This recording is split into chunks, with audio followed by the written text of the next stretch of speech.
guys, Michelle from the Choice of Motherhood. So I just finished the second day of adoption classes, so I am done those. I'm so excited. There's a binder that they give you with all the information. I had talked about it yesterday, so last week for you guys, about how it has like a breakdown of the legal stuff and all the process and whatnot. So I left that there yesterday, but I brought it home today because we're done. So I kind of just wanted to go over some stuff that happened today.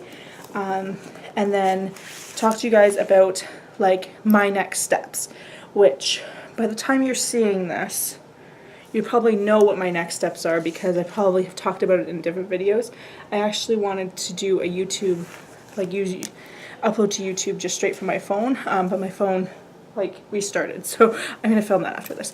But so today we had a video about transracial adoption and basically adopting a child that is not of the same race as you. They went over the stats a little bit, which were kind of scary, to be honest. So basically starting with 100% being the amount of birth mothers that contact them. So 100% of the birth mothers that contact them, about 50% of them actually move on in the process and try to pick adoptive parents, and then about 25% of that actually place. So the other scary statistic, looking at how many apply versus how many are approved each year versus how many are placed. So going off of, I'm gonna round all these numbers up to be percentages. So 100% of applied, I'm going to go by.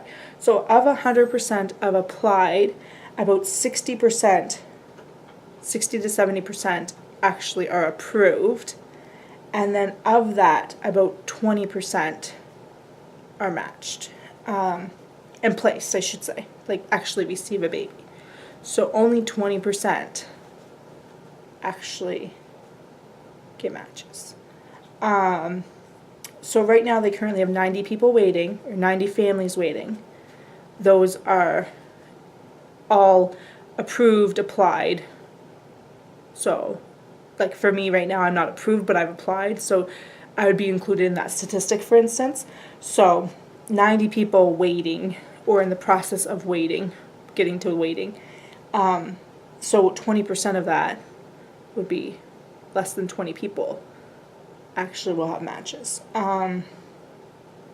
So there's a big number in my mind of people that actually have dropped out. So that would be like, so my math here.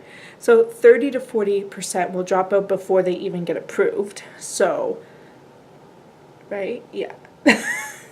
30 to 40% will actually drop out before they're approved. So either they decide adoption's not right for them, or they I don't think anyone feels the home study, but they don't feel like it's right for them. Maybe they get pregnant, maybe they change their mind for some other reason, but it seems like that's what happens. 40%, 30 to 40% drop out before approval, before their home study is done. Maybe they just don't continue. They stop after the classes and that's it. And then of the 60 to 70% that actually do get approved, there's only 20% that get actual matches. Anyway, so that's the scary statistics of private adoption in Canada, or specifically Manitoba. I am hoping to not go through any of that and be able to do a direct placement from the reserve. But I don't know how realistic that is, if it will ever happen, but I need to get, no matter what, whether I do a direct placement or I need them to find me a placement, either way I still need to do this whole process. So we talked about the transracial adoption, we talked about the statistics, we talked about the birth parent process, and we had 2 birth mothers come in and share their stories, and we also had an adoptive couple who just adopted last year come in and share their story. So it was really great to see like both sides, and to see, because I know with me personally, open adoption was what's the birth mother gonna expect, what should I be expecting, and stuff like that. So it was really great to see the different stories and to actually be able to see birth parents and how they feel about the adoption now versus then, and what their interactions are with their children now. We also went over the second form, which I'll talk about in a minute. And then we talked about direct placements a bit and like what our fears are, and that was about it for today. So right now, where I'm at now, my goal is I need to do a couple things. So first off, there's a medical form. Let me just see if I have it here without me having any writing on it. Sorry guys. So, no, I didn't write anything. So it's just a medical form, basic questions, medical history, yes, no, yes, no, yes, no, do a physical exam, any abnormalities, do you think anything could affect the ability to parent, and then doctor signs. The doctor has to mail this actually directly to the agency. So I was told the nurse practitioner at the nursing station can actually do it too. They just need to actually be licensed and write down their licensing information. So I need to do that. My police check is already done because I had done that for work. And then the other thing is for references, they have an actual like breakdown. This is exactly what we want you to write. So it's not that complicated actually for them to know exactly what they need to do. So my best friend was super awesome and did hers over the last couple days. So she mailed that off today and then emailed me a tracking number so I know when it gets here. And then I have two more that I'm one more that I am in the middle of. She's writing it, so then she just needs to print it and send it on. And then my aunt, my mom, I haven't even asked. So my mom is going to give her this paper. I'm going to call her on Sunday probably when I get home, or Monday, and she's going to give her this paper, a copy of this to do. And then a coworker, I'm going to ask her and do the same thing. She'll be fast, I know that. So that, the medical form, the police check is done.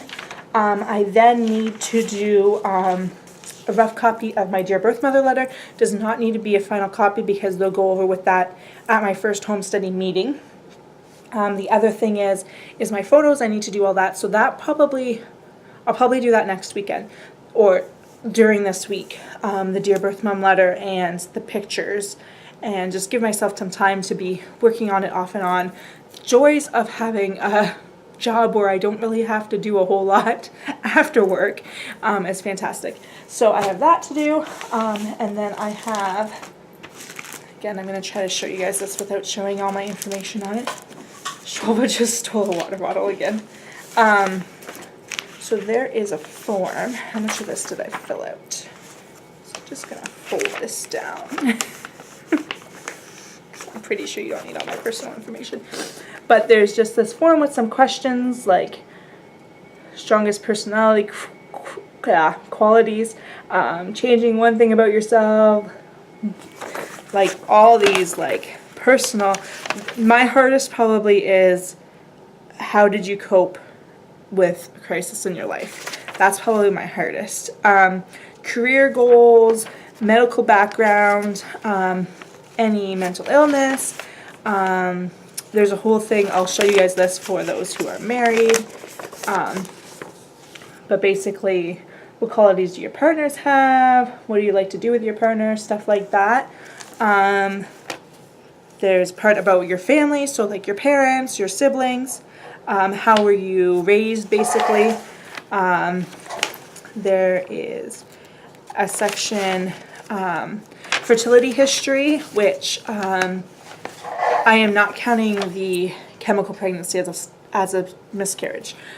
Just for the fact that it wasn't, even though emotionally it was a little harder, I don't feel like it was as emotionally difficult as having a full actual miscarriage. But I did write down that like I have endometriosis, may cause long-term fertility issues.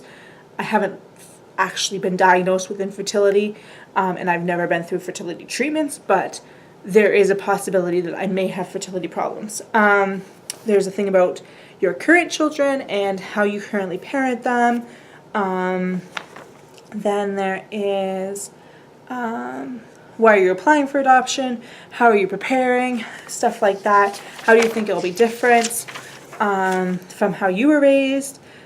Future goals for your children. How is your life going to change? And stuff like that. So I need to finish that questionnaire. And then I also need to finish this part here. Let me find it. Where'd it go? Sorry, guys. I'm just going to fold down the top again because I mean. So most of this you guys probably have known, or if you follow me on Twitter, I think I showed like that section, the what are you willing to accept, twins, no thank you. So what ages, your child conceived as, your birth father, your number of children, your racial heritage, and whatnot. Is there any like issues you might have with adopting other children from different cultures? For me, I'm totally open. So, because I've always wanted to adopt, so I feel like that's a bit different because I've talked to parents of biracial children or parents of a different race than the child they've adopted. So I kind of like already have experience with that, and that was probably like 16, 17 when I met my first adoptive family that I really connected with and started asking questions. So it's not like, so that I'm 26 right now. So 10 years ago was when I first like seriously thought about adopting, and part of that was adopting a child of a different race or a biracial child. So it's really not like this new idea to me. So there's like just some questions about your thoughts about transracial adoption and how will you prepare your child for things, about your community and how that will go. Then there's a whole page on the birth mother's substance use, what you're comfortable with, and how often. Given that I am hoping to adopt from the reserve, I am going to say I'm open to basically anything because I know I'm open to FAS, fetal alcohol, and I know I'm open to drug exposure. So it's not an issue for me. And then there is a whole like what birth parent medical issues you cannot accept. So I only wrote down 3. Hemophilia, because I actually nannied a child with it. They found out after the fact. But it's a very difficult thing. That usually is inherited by the father. Like it's a paternal genetic thing. Anyway, and then HIV positive and Hep C positive. Those 2 I put that I'm not willing to accept, just because I would rather not have the risk of the child having it. Because a lot of these birth parents are pregnant, so even though there are precautions, you still don't know for sure. So those are my only ones that I put no for. That's just the birth parent history. And then on the other side is, what are you not willing to take in a child? There's actually not a lot. Remember that whole list I made of what I am and am not willing to take? Not a whole lot made it to this list. So, the one thing is like cerebral palsy and heart defect, I am not checking off that I'm not willing to take it because honestly I am, depending on the severity, if that makes sense. So I don't want to check it off and then be skipped over when, say, a child with a small heart defect comes up, right? So I think when I do my home study meeting, I'm just going to, because they actually go through this with you, I think I'm just going to say it's going to depend on, it's going to be case by case on some things. And the other thing I put was vision impairment, because I had mentioned before that I didn't want a child who was blind. And then there's a whole thing about openness, and because they only do open adoptions, and how many visits per year. I checked off the lowest because honestly, if I lived close to the birth mom, like in the same city, if I knew I was permanently going to live like close by them, I would check off higher. but I don't know that. I feel like once a year I would be able to accommodate that. Usually probably in the summer, that would be a trip that we would just make every summer and visit her then. For me, the travel is going to be financially high. Does that make sense? It's going to be expensive to fly out to a birth mom every year. So I don't want to put that I'm willing to do more visits when I don't know that financially I could do it and logistically I could do it. So anyway, so I have the questionnaire to do. I need this the checklist of what I'm willing to accept done. I need 3 more references. I need the medical check and the birth mom letter and the pictures, and that is it. So honestly, even though you see like this page is blank, I have like my notebook that I've actually written answers in there. So it may seem like I don't have anything done, but I do. I just don't want to write it on there in a good copy until I have extra copies of that copy, if that makes sense. I want to have like the ability to make a mistake because it has to be handwritten, and I'm just scared to make a mistake on it and then have no good copies. So those I've just been writing in my notebook. So I think that's it. Overall, I feel like it's been a very positive experience. I got a lot more out of it. Honestly, I thought it was going to be boring. I thought it was going to be pointless. I'm like, really? What could you guys tell me that I didn't know? But it was just really nice to have more of the personal experiences and to see, like, the birth mom's perspective, the adoptive parent's perspective, different stories of, because like the presenters had multiple children through adoption, so how case by case is different. Just seeing all that stuff is just really good, and just to have, like, I feel very empowered that I have this resource of the agency to walk me through this process step by step, because I had called the social services to do about public adoption, and I haven't heard back. So let's see. Nope, no message either. So and I've heard being very hard to get a hold of your social worker and stuff like that, whereas these people seem to be so open and so helpful that I understand that they're making money off of it and it's not government and stuff like that, but I just feel like as an adopted parent, I need that support. I need that guidance. I need to know what to do next. So my process right now is to get those, my battery's going to die or my time's going to run out, something like that. It's very long, I'm sorry. So right now, my goal is to get those paperwork done. I have the first home study meeting at the end of June.